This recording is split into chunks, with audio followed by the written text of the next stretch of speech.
Hello, English department colleagues and other colleagues perhaps. Many of us who teach online have already been doing group work online and have already been doing peer review online. And for those of you moving online for the first time, that might seem a little intimidating. And I want to assure you that you can still do good group work and very good peer review online, okay? So I want to do two things. I want to talk to you about the philosophy, and I want to talk to you and show you the technology I actually need today to create some new peer review groups for my next project. Okay, so I like peer review because it's interactive. It creates an interactive space on Blackboard where students actually get together and work. Now, they're not working in real time, okay? They're working at their own pace when they get to it. Now, that said, I have very rigorous due dates for peer review. I give very rigorous instructions, okay? And I specify the number of reviews they must do, right? Now, setting up peer review groups isn't too hard. I'll show you that in a minute, all right? One of the things I struggle with is the size of the groups, and I struggle with participation in the groups, and I struggle with whether or not to create the same groups each time or do groups differently. In my expository writing class, I think I only have two review options throughout the whole semester, but in my beginning writing class, my 131 series, I have multiple projects all semester long that get peer reviewed. So that class kind of gets more and more familiar with it. At first, it's really obvious. Students, think it's kind of a high school project. They want to just do grammar. So this is why I say you really have to teach it. But if you give good due dates, give good instructions, are clear on the number of reviews they must do, and of course it has to be graded. You have to grade peer review just like you would grade a project or an essay or something. You can't just make it a volunteer type thing. Students will not do it, or they will not do a good job. And it should be a significant portion of their class grade because it can be a rigorous critical thinking exercise. So in my own case, let me show you exactly how to do it. It's basic. I already have it set up here. Peer review, I'll show you that in a minute. But it's up here. It's a course tool. If you add a course tool link, it'll go to groups, all right? So you're really adding the group link to this menu over here. And then once I do that, I rename it peer review. But it is groups, okay? So if you wanted to make group projects, it'd be the exact same philosophy. It'd be the exact same situation, okay? So because I have this already done, already have the tool link here, but named peer review, let me click there. And this is the class where I've not created any peer review groups yet, okay? Because I haven't any projects yet till now. My first one is a PowerPoint that's due in about 10 days from now. So I need to create a group, create groups, okay? So I'm going to create random enroll. I don't want to name students an actual group. I think that's a lot of extra work and kind of a waste of time. Okay, so I'm going to random enroll. Okay, so what do I want to name it? All right, so I'm going to name it, we're working on a PowerPoint project, so I'm going to name it PPT, and this is spring. Or we can just do it 2010, 2020. Okay, PPT 2020. So that'll be the name overall, okay? In this description right here, I'm going to write something simple. Please attach your PPT and review any 4 members of your group. Okay. Make sure I spelled all that right. I never do. Please attach your PPT and review any 4 members of your group. Now I'm going to make the groups larger than 4. And why I figured on 4, review 4, I don't know. That's just a number I came up with after many years of experimenting with this. If you do too many, it gets repetitious for them and boring. If you do too few, they don't take it seriously, okay? So that said, group is visible to students, of course, yes. Tool availability. Now there's way too much stuff here. Okay, you don't want them doing blogs, trust me. Okay, if you want to, you can, but that's not part of my project. Discussion board, yes. So I'm going to leave that checked. Get rid of all this. You don't want, I'll show you in a minute, but you don't want anything to look cluttered. Okay, get rid of tasks. Get rid of all that. Okay. Okay, so we have the only thing we have, tool availability. The only thing we can do is a discussion board, and that is where the group work exists, on a discussion board. Okay, but it's confined to this particular item you call peer review. Okay, and it's set up in groups instead of the whole discussion board, but it is treated like a discussion board. Okay, so group settings, blah, blah, blah. I don't do any of that, don't do any of that. Okay, membership, this is important. So number of students per group, all right, number of groups. Okay, so let me tell you how I do this. I have cross sections, cross-listed sections, all right, and each section has between 22 or 25 students. So in a cross-listed section such as this, I could have between 44 and 50 students. That said, this is late in the semester and there's a big drop-off, okay, 10% or more. All right, so if you make the groups too small, there's hardly going to be four of them to do.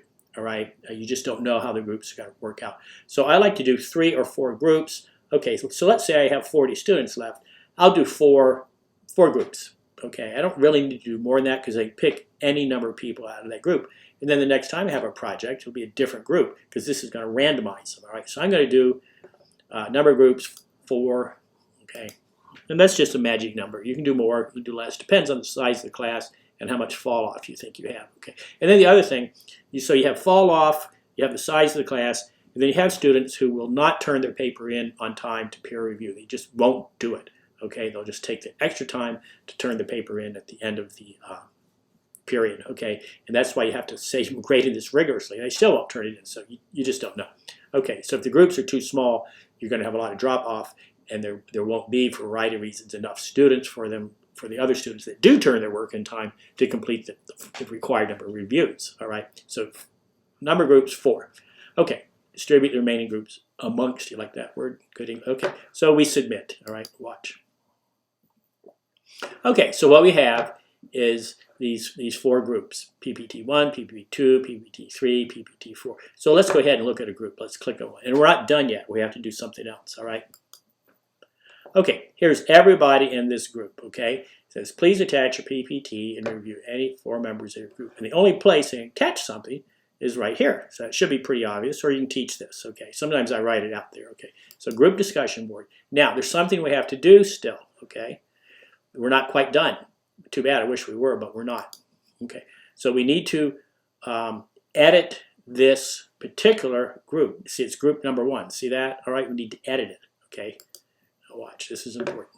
All right, so we could write here, please attach your PPT to the left as a, these are called new threads, you'll see it in a minute.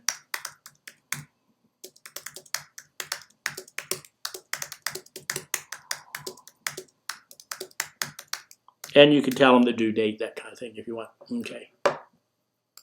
4 members of your group, right? And you could do this for some other kind of project. It doesn't have to be peer review. Okay, you can figure out how to, you can use the exact same features here, exact same technique, and make it a group work, all right? Because you're going to see everything, that group is going to see everything right in this spot, okay? And they can work on it and submit new attachments, that kind of thing. So available, yes. Time restrictions, I don't mess with that. Okay, this is important. Forum settings. Leave everything. Okay, no grading forum. That's the preset. Well, you don't want that. Okay, so and you don't want this. You don't want the participating in your need grading after every post. That'll really fill up your needs grading box. Don't do that. Okay, get rid of that. Okay, so we do want this. I'm going to leave that blank for just a second. I'll show you why. Okay, so I don't do due dates because because I have 2 due dates for each discussion, for each peer review, and when they must turn in their original document to the peer review group, and then when they must complete the reviews by. So it's not set up to have 2 due dates, but that's what I have. Okay, so you can. Okay, here's what I have to do. I have to add a rubric. I have a rubric for this where I do the grading. Okay, so I'm going to select a rubric, and y'all see it. Where is it? Peer review rubric. Why do I have 3? That's too bad. So I'm going to take the newest one from November 18, peer review rubric. All right, I click there. Then I'm going to tell it, okay. You don't have to have a rubric, by the way. I just happen to have one. Okay. And, okay. Got 100 points there. I forgot that. Sorry. 100 points. Grade. So I grade everything on 100. Okay, anything I've left out? Okay, for some reason this says show rubric to students. No, I don't understand that. Yes, I want it yes with rubric scores. Okay, the rest of this is blah, blah, blah. You don't need to worry about that. So I add a rubric that I've already created earlier, all right? I make sure the students can see it. I'm just checking this again. I leave all this blank. I don't want to be told all the time. I don't want too much junk in my needs grading box, okay? Points possible, whatever your score is, you put that in there. You need to do that, okay? I think everything else is pretty clear. All right, so, but that said, okay, I submit that. Now I have to do that for every single group, which is one reason why I don't like to make too many groups. So I'll go back here to groups. So I've already done one, now I have to do two, then I have to do three, and then I'll have to do four, okay. So I hope that's fairly clear. I know I kind of rushed through it, all right. That's a lot of members, but they'll find 4 papers to review there, okay. I could have done 5 or 6 groups, I'd have fewer members. But Blackboard doesn't know if these students are actually active, all right. Blackboard doesn't know if these students are actually going to turn in their paper. We got lots of students that won't turn the stuff in on time. All right, and it goes back to our discussion. If you look on the listserv, students not reading their email, that kind of thing, and that's going to be a big problem for many of you that haven't taught online because your students aren't used to doing things online. So good luck. If you have any questions, don't hesitate to let me know.